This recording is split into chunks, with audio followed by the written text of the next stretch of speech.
The recent snow in Arizona's high country has reduced drought in parts of the state. But as Cronkite News reporter Bayne Froney explains, snow has also raised concerns about flooding.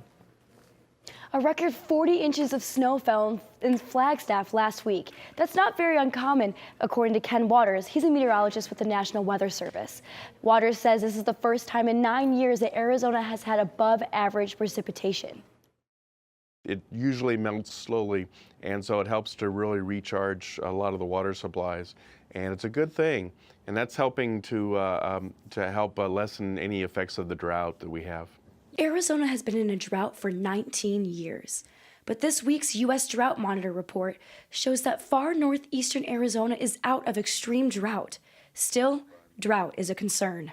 We're pretty good stewards of the water that we receive and our conjunctive use of surface water and groundwater. And so we've been able to preserve the reservoir levels throughout this long-term drought that we've had.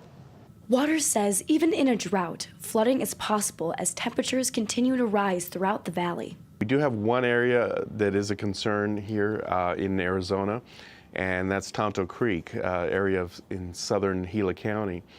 And for that reason, we have put out a warning for that area going out through Sunday. Yesterday, the Salt River Project began releasing water from 2 reservoirs on the Verde River to create more room for snowmelt and future runoff.